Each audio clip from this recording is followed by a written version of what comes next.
नमस्कार, आप लोग देख रहे हैं बीटी न्यूज कासगंज उत्तर। मुझे न्याय की आशा योगी जी से है। मैं प्रेम भैया संग जाके दोबारा योगी जी से मिलूंगी, उन्हीं से एक उम्मीद है मुझे।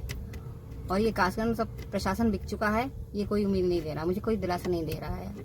अगर मैं माँ हूँ एक बेटी की, मुझे पता है उसका दर्द कितना है बड़ा है। मैं न्याय लेके ही जाऊंगी योगी जी से, नहीं तो आत्महत्या कर लूंगी वहीं पर ही।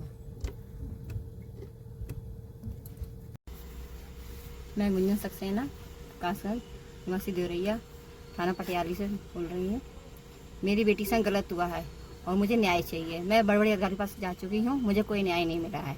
मुझे प्रेम प्रताप भैया पर विश्वास है, वो मुझे न्याय दिलवाएंगे। वो लोग बोल रहे हैं कि मैं पैसों के लिए ऐसा कुछ कर रही हूँ, मैं ऐसा कुछ नहीं कर रही हूँ।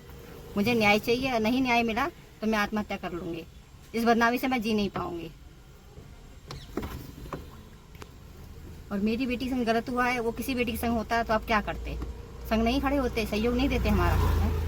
मैं गांव की हूँ, गरीब हूँ, किसान की बेटी, किसान की बहू हूँ।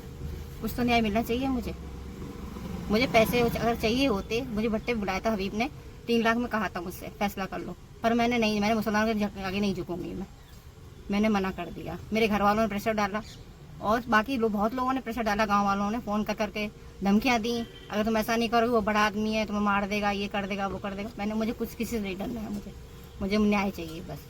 मैं लखनऊ में भी गई, कासगंज गई, आगरा गई, मुझे किसी ने कोई न्याय नहीं की बात करी मुझसे। थोड़ी बहुत संतोष थी कि हाँ मैं न्याय दिलवाऊंगा, पर उसके बाद कुछ भी नहीं। क्या हुआ क्या नहीं हुआ, क्या हो रहा है पता नहीं, मुझे न्याय नहीं मिल रहा है। आज मैं आगरा में बैठी हूँ, एडीआई मैडम से मिली, उन्होंने बोला कि तुम गलत बोल रही हो ये वो, पर मैंने बोला मैं उन पर लड़ती रही उनसे, मुझे न्याय चाहिए, मुझे न्याय चाहिए। मैं गुंजन सक्सेना, कासगंज निवासी देवरैया, थाना पटियाली से बोल रही हूँ। मेरी बेटी से गलत हुआ है और मुझे न्याय चाहिए। मैं बड़े बड़े अधिकारी के पास जा चुकी हूँ, मुझे कोई न्याय नहीं मिला है। मुझे प्रेम प्रताप भैया पर विश्वास है, वो मुझे न्याय दिलवाएंगे। वो लोग बोल रहे हैं कि मैं पैसों के लिए ऐसा कुछ कर रही हूँ, मैं ऐसा कुछ नहीं कर रही हूँ। मुझे न्याय चाहिए, नहीं न्याय मिला तो मैं आत्महत्या कर लूँगी।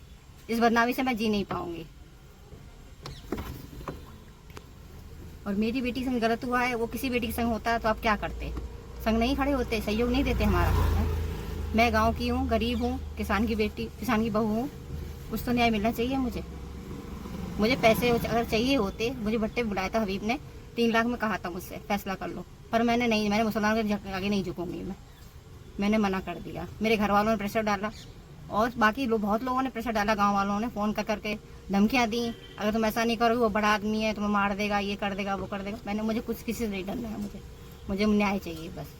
मैं लखनऊ में भी गई, कासगंज गई, आगरा गई, मुझे किसी ने कोई न्याय नहीं की बात करी मुझसे। थोड़ी बहुत संतोष थी कि हाँ मैं न्याय दिलवाऊंगा, पर उसके बाद कुछ भी नहीं। क्या हुआ क्या नहीं हुआ, क्या हो रहा है पता नहीं, मुझे न्याय नहीं मिल रहा है। आज मैं आगरा में बैठी हूँ, एडीआई मैडम से मिली, उन्होंने बोला कि तुम गलत बोल रही हो ये वो, पर मैंने बोला मैं उन पर लड़ती रही उनसे, मुझे न्याय चाहिए, मुझे न्याय चाहिए।